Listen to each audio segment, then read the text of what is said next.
हथुना हथन मछड़ाए जा सिराज सारा तूने भाई जा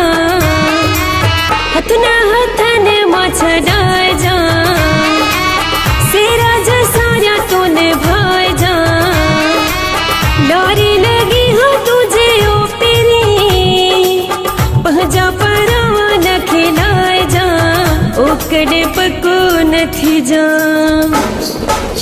ओकड़े पको न थी जा चरिया हम तुझे प्यार में कढ़े पको न थी जा ओकड़े पको न थी जा चरिया हम तुझे प्यार में कढ़े पको न थी जा ओकड़े पको न थी जा।